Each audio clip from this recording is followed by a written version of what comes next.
बिहार चुनाव प्रचार में एआईएमआईएम चीफ असदुद्दीन ओवैसी अपनी पार्टी के कार्यकर्ताओं के लिए ताल ठोक रहे हैं। प्रचार के बीच फ्रांस के फसाद पर ओवैसी ने खुलकर अपनी बात रखी है। क्या ओवैसी फ्रांस की किलिंग के सपोर्ट में है या मुखालफत करते हैं? यूपी के सीएम योगी आदित्यनाथ को ओवैसी ने क्या जवाब दिया है? इंडिया टीवी संवाददाता कुमार सोनू के साथ ओवैसी का ये विस्फोटक इंटरव्यू देखिए।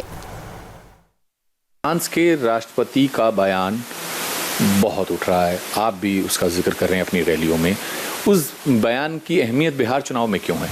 देखिए, हम अपनी रैली में कहीं, इलेक्शन रैली में कहीं पर भी हमने जिक्र नहीं किया।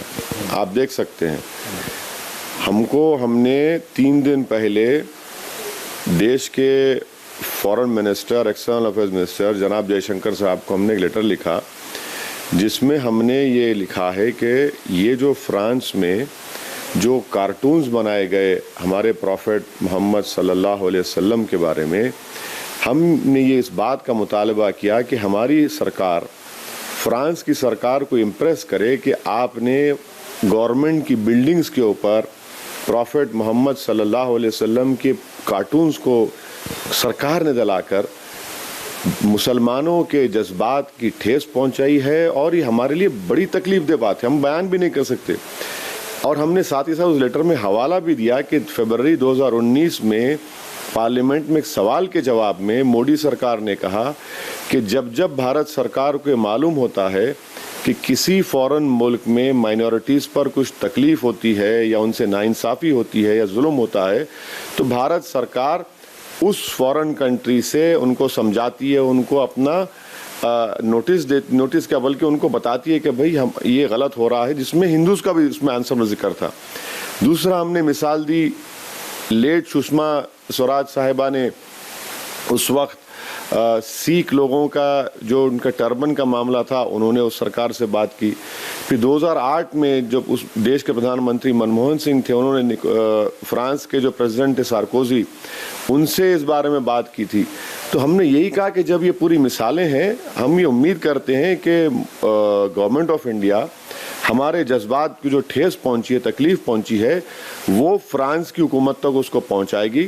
साथ ही साथ हमने उस खत में साफ तौर पे लिखा है कि वो जो बिहेडिंग्स हुई हैं वो गलत है, और जो टेररिस्ट एक्शंस कुछ हुए हैं वहाँ पे वाक़यात हम उसकी कंडेम करते हैं। तो इसका हम लेटर लिखा बताओ गया, उनको पहुँच चुका है। अब ये हम देखना चाहते हैं कि मोदी सरकार उस पर कितना नोटिस लेगी, क्योंकि जब उनका पार्लियामेंट को कमिटमेंट है कि जब किसी देश के माइनॉरिटीज़ पर कुछ इस तरह के वाक़यात होते हैं तो भारत सरकार उसका नोटिस लेती है, और फ्रांस में मुसलमान माइनॉरिटीज़ हैं, तो हम उम्मीद करते हैं कि भारत सरकार हमारे इस लेटर का नोटिस लेगी।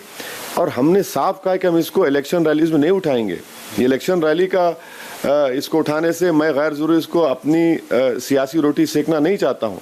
ये हमारे लिए इलेक्शन का या पॉलिटिकल इशू नहीं है, हमारे जज्बात का, हमारे अंदरूनी जो हमको हमारे प्रॉफिट से जो मोहब्बत है, हमारी पहचान उनसे है। तो अगर उनका ही आप कार्टून उतारेंगे और मजाक करेंगे, हमको एतराज़ नहीं है कि आप क्रिटिसाइज़ करिए इस्लाम को, बिल्कुल करिए, आपको इख्तियार है। मगर क्रिटिसिज्म में और सैक्रिलेज में ज़मीन आसमान का फ़र्क है। ना किसी मज़हब के भगवान बोलिए या किसी के खुदा बोलिए, इनका ही मजाक नहीं उड़ना चाहिए। मगर हमने ये लेटर लिखा है, उसमें तमाम बातें हैं। सर, जो फ्रांस के राष्ट्रपति ने बयान दिया, उसके बाद उनके बयान का विरोध कई जगह देखने को मिला, भोपाल में, इंदौर में, मुंबई में। तो उनके जो पोस्टर्स हैं वो सड़कों पे चिपका दिए गए ताकि ना चाह करते हुए बंदा जो है, कोई व्यक्ति उनके ऊपर से पैर रख कर निकले। तो उस विरोध को किस तरह से देखें? देखिए, फ्रांस के जो प्रेसिडेंट ने बयान दिया, उनके कंट्री में मुस्लिम माइनॉरिटीज़ हैं, करीब 7-8-9% हैं, जो भी है। उन्होंने इस्लाम के बारे में जो बयान दिया वो हाईली कंडेमनेबल है। भाई, आप उस देश के आप लीडर हैं, प्रेसिडेंट हैं, बिल्कुल गलत बयान दिया उन्होंने। और प्रोटेस्ट करना तो डेमोक्रेसी का एक हिस्सा है। जब फ्रांस खुद बात करता है लिबर्टी, इक्वालिटी की सब बातें होती हैं, तो ये तो हमारा देश में जमहूरियत है। और अगर कोई प्रोटेस्ट करता है और प्रोटेस्ट पीसफुल रहता है, तो मैं नहीं समझता कि उसमें कोई गलती है। प्रोटेस्ट करना हर भारतीय का सिटीजन का राइट है। लेकिन सर, जो इस्लामिक टेरर की हम लोग बात करते हैं, अभी कश्मीर में हुआ जिसमें 3 बीजेपी के नेताओं की हत्या कर दी गई, उधर फ्रांस में भी इसी तरह से देखा गया टीचर्स का, तो वो इस्लामिक टेरर को आप किस तरह से जस्टिफाई? इसको मजहब से मत जोड़िए। यही जो हमने अपनी कल की स्पीच में कहा कि जो जिहाद के मुक़द्दस नाम पर मासूम लोगों का कत्ल कर रहे हैं वो कातिल हैं, वो इस्लाम की तालीमात के ख़िलाफ़ हैं। हम आईसिस के भी ख़िलाफ़ हमने खुलकर बयान दिया था। और ये जो लोग हरकत ऐसी कर रहे हैं फ्रांस में कि किसी की गर्दन काटना, किसी को टेररिस्ट एक्शन लेना, ये इनकी आइडियोलॉजी है, इसका दीन इस्लाम से कोई ताल्लुक़ नहीं है। हाँ, हमको बहुत तकलीफ़ है, हम बेचैन हैं कि हमारे रसूल सल्लल्लाहु अलैहि वसल्लम का कार्टून बनाया गया, हम अपनी तकलीफ़ को बयान भी नहीं कर सकते, मगर ये जो हरकतें की जा रही हैं इसका कोई ताल्लुक़ ही नहीं है, गलत है। और आप जिस देश में रहते हैं उस देश के कानून को मानना है आपको। और आप जब कोर्ट्स है, अदालत है, आप कैसे जाकर किसी की जान ले सकते हैं? ये कैसा हो सकता है? ये तो अनारकी हो जाएगी। लेकिन फिर इसको इस्लामिक टेरर का नाम क्यों दिया जाता है? क्योंकि हर जगह ये कहें कि जो धर्म विशेष का अपराधी होता है। देखिए, टेररिज्म खुद एक नया मजहब बन चुका है, एक नया रिलीजन बन चुका है, और लोग अपने क्रिमिनल एक्शंस को, अपने जुल्म को छुपाने के लिए किसी मजहब का इस्तेमाल करते। जो यूपी के मुख्यमंत्री हैं योगी आदित्यनाथ, उनका ये कहना है कि फतवों से नहीं चलेगा, संविधान से देश चलेगा। कौन से फतवे से देश चलता है बताइए हमको? फतवे के उनको माने नहीं मालूम। फतवा एक ओपिनियन है जिसका कोई लीगल बैकिंग नहीं है। अगर मैं किसी मदरसे को जाता हूं, और हर मदरसा नहीं दे सकता, उसमें एक स्पेशलिस्ट मुफ्ती होते हैं, मैं एक इस्लामिक क्वेश्चन के ऊपर उनसे सवाल करता हूं, और कोई ऐसा फतवे से देश नहीं चले। भाई, हम तो कह रहे हैं देश चलता है संविधान से, आप कहाँ चला रहे हैं संविधान से देश को? आप में तो इंसानियत नाम की चीज़ है क्या मुख्यमंत्री में, कि रात के अंधेरे में आपने एक दलित लड़की का अंतिम संस्कार करा दिया बगैर उसके माँ और बाप की मौजूदगी में, और आप बात कर रहे हैं? इतने लोगों की गोली मार दिया आपने, क्या आप संविधान से चला रहे हैं? क्या रूल ऑफ लॉ से चला रहे हैं? रूल ऑफ गन से चल रहा है उत्तर प्रदेश? इनको ये सोचना चाहिए। अब उठा के भाई नफरत कितनी फैलाएंगे मुसलमानों से? आप इस तरह के बयान देकर देश में मुसलमानों के खिलाफ नफरत फैला रहे हैं, और फिर जब नफरत फैलती है तो जाहिर है ये तमाम वाक़यात होते हैं मारम तोड़ी के।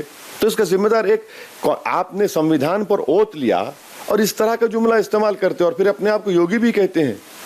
आप संविधान पर ओत लिए तो चलाइए ना। आपने वहां पर जो दलित लड़की की रेप हुआ, हत्या हुआ, उसके अंतिम संस्कार में अलाउ नहीं करते, और आप बात कर रहे हैं कौन सा फतवा? बताइए, चैलेंज कर रहे हैं उनको, कौन सा फतवा है बताइए। हम पूछना चाह रहे हैं, बताइए कौन सा फतवा की बात कर रहे हैं वो? बिहार का चुनाव है तो नफरत फैलाना। एक मिसाल देके बताओ कौन से फतवे की बात करें। हाँ, मैं उनको हिस्ट्री याद दिलाता हूँ, हिस्ट्री पढ़ते नहीं है लोग। फतवे उस वक्त दिए गए थे जब देश को आज़ाद कराना था, और उसी फतवे के ऊपर हजारों मुस्लिम उलेमाओं ने अपनी जानों को कुर्बान कर दिया अंग्रेजों से लड़ते हुए। जब इस तरह के ये लोग नहीं थे, ये संघ परिवार के लोग तो थे ही नहीं ना। भारत की आज़ादी की लड़ाई में कौन सा इन्होंने हिस्सा लिया? यही उलमाए कराम थे। मगर इस्लाम के खिलाफ, मुसलमानों के खिलाफ एक नफरत पैदा करना कि देश फतवों से, कौन सा फतवा है बताइए? हमको बताइए ना। चलिए, हम उस पर आप हमारा ओपिनियन ले लीजिए, हम बोलने तैयार है। कौन से मदरसे ने दिया फतवा बताइए? सिर्फ नफरत फैलाना इनका मकसद है। एक आखिरी सवाल चलते चलते, बिहार में फिर अब सत्ता परिवर्तन की तरफ देख रहे हैं आप लोग, की सत्ता परिवर्तन होगा या फिर क्या रहेगा?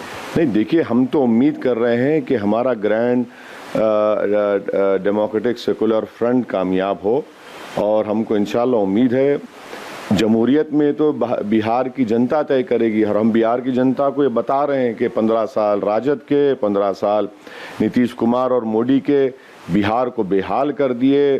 प्रधानमंत्री ने एक जालिमाना लॉकडाउन लगाकर, और नीतीश कुमार ने उस पर ज़ख़म पर नमक छिड़क कर जो प्रवासी मजदूर थे उनको लेने तैयार नहीं थे, और ये गलत लॉकडाउन की वजह से आज भारत की इकोनॉमी गरीब बर्बाद हो चुका है। और हम उम्मीद करते हैं कि लोग इसका नोटिस लेंगे और यही सवाल का जवाब वो अपने वोट के इस्तेमाल के जरिए करेंगे। शुक्रिया हमसे बात करने के लिए। तो ये ओवैसी साहब थे जिन्होंने हर सवाल का जवाब बेबाकी से दिया। कैमरामैन मनोज झा के साथ कुमार सोनू, इंडिया टीवी, किशनगंज।